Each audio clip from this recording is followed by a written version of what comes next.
It seemed as if some strong, desperate being were laughing mockingly at everything on earth, at the autumn night, and at us. Is two heroes. Our hearts throbbed painfully at each strike of the worsted, but nothing prevented me from eating my bread. The girl walking by my side did the same. What is your name? I asked her. Natasha, she answered. As the gun continued to chew her bed noisily, I looked at her and my heart ached for her. Then I turned my glance ahead into the gloom, and it seemed to me as if the mocking face of my fate were smiling at me with a cold smile. The drops of rain beat against the timber of the old boat, and their soft patter awake many a sad thought. The wind whistling through the crevice of the timber howled fiercely.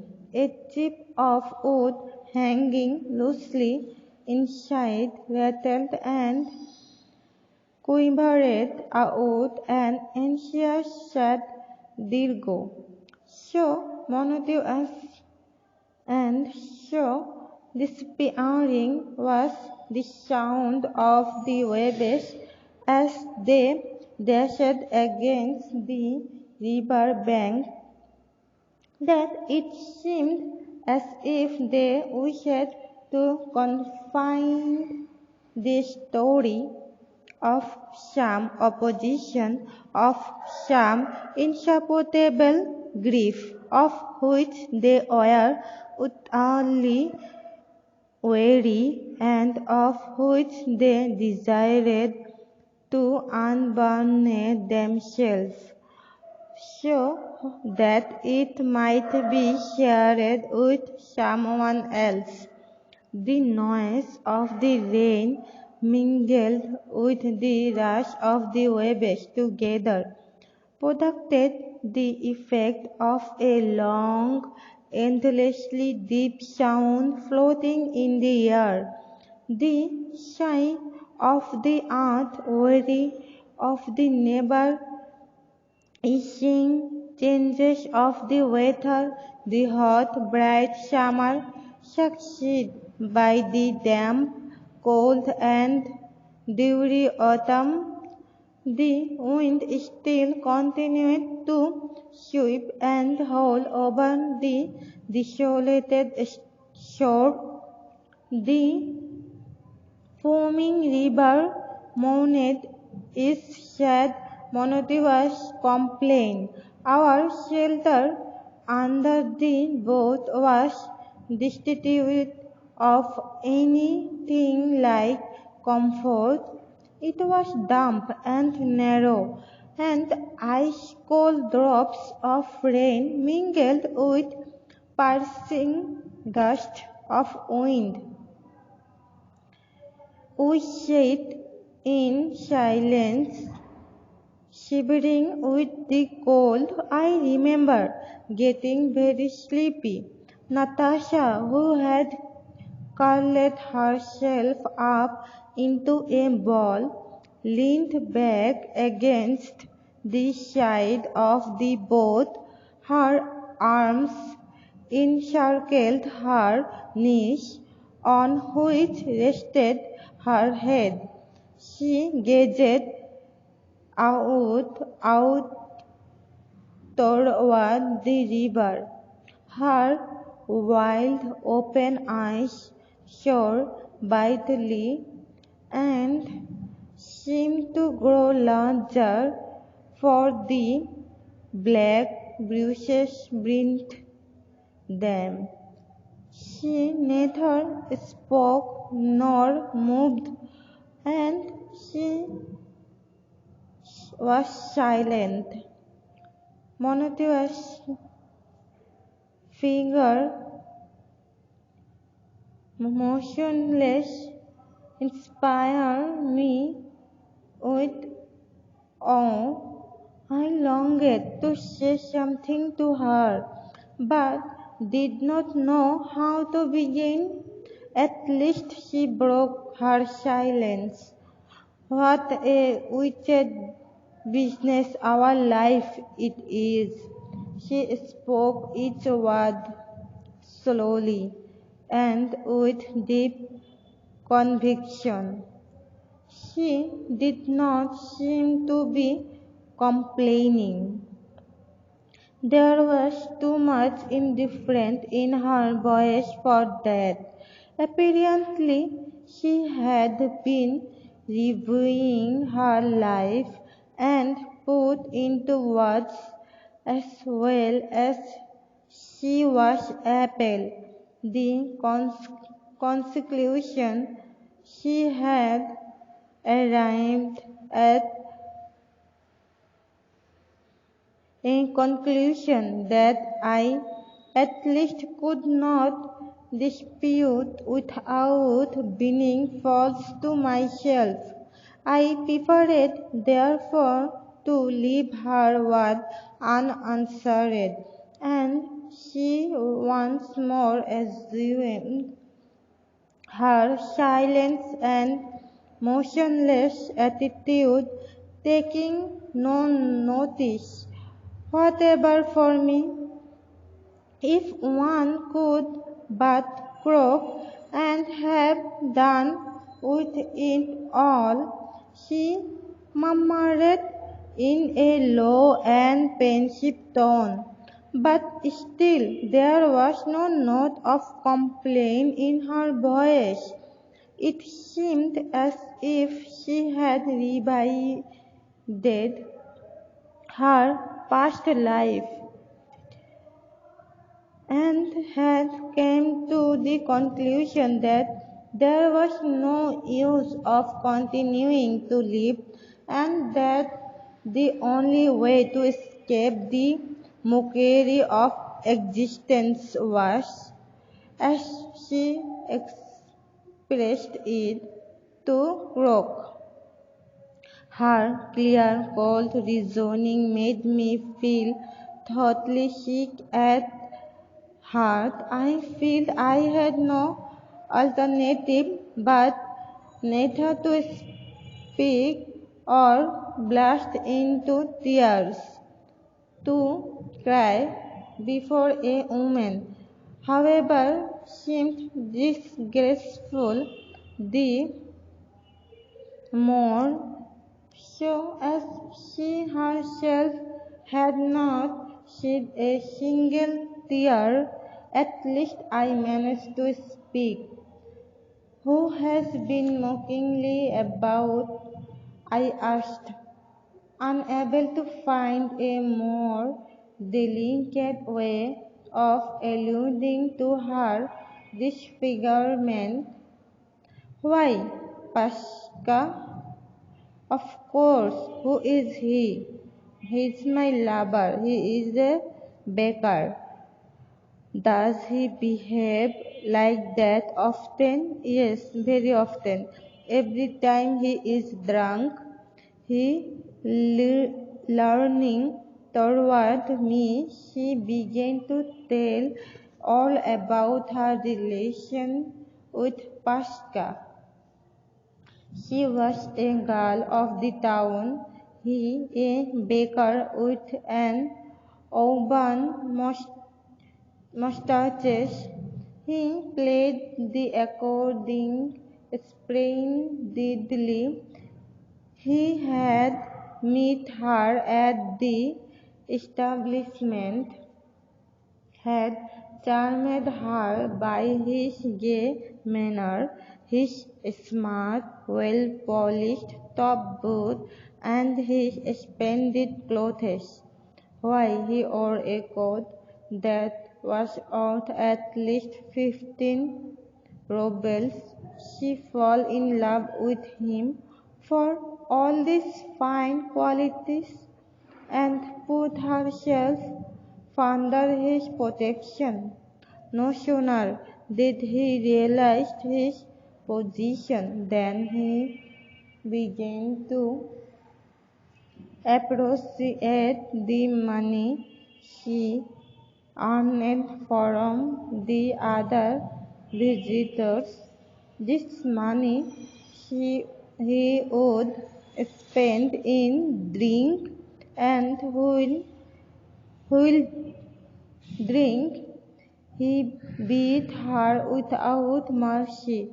All this, she explained, would not have troubled her much if it were not that he shamelessly courted other girls under her very nose. That was what hurt me most. I saw he was only making game of me, that rascal, and I was no worse looking than the other girls. That day, before yesterday, I asked permission of my mistress to go out. I went straight to the house where Pushka lives and found him there with Dunjia. He was full of drink and he not much better. I went for him. I can tell you. I can tell you, you rascal, you dog, I shouted. Then he began. He knocked me down. He dragged me about by the hair. He abused me in every way he could think of, but even all that would not have mattered so much. The worst part of the business was that he tore my dress and jacket into pieces. Now I do not know what to do. I dare not go back to my mistress in that state with all my clothes torn. I paid 5 rubles for my jacket. He dragged the handkerchief from my head. Oh, great God, what can I do now? The last few words were uttered in plaintive, trembling voice. The ever howling wind grew louder and colder. My teeth began once more to chatter. The girl shivered and crept closer to me, so close that I could see her eyes flashing in my gloom. What brutes you mean? What brutes you mean? I should like to crush you all under my feet. I would disfigure you all if I could. If I saw any of you drying in the gutter, I would only spit in your faces and leave you there without a spark of pity, you miserable wretched. You came like mean dog, but as soon as some silly girl touches you and give you, all is over. You sprung and derided her. You dirty rascals! She possessed an endless stock of abusive epithets, but none of them were uttered with any force. On one field, they expressed neither anger nor hatred for this dirty rascal. The tone of her voice was not in harmony with the words she spoke, but what she said made a deeper impression on me than could have been made by the most eloquent possible and argument that I had never ever came across, neither before that night or since. I can only express it in this way and compare it to the death agony which must itself be always more real, more poignant, and truer to nature that the best description by a master hand can never ever be. While I was suffering acutely, thought whether my suffering were caused entirely by the cold or by my companion words. I cannot now exactly say. I uttered a low groan and my teeth and clenched my teeth. At the same moment, I felt two cold little hands fluttering near me. One of them touched my neck and the other my cheek, and a soft, caressing voice inquired sympathetically, "Will you not tell me who you are?"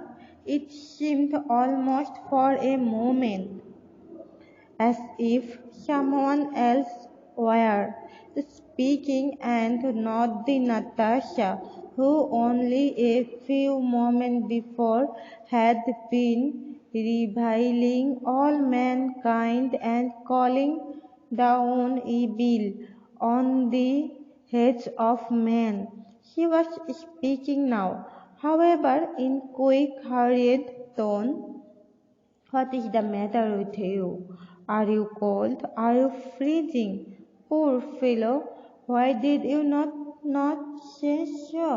Why did not tell me before that you were cold? Come down, come and lie down here.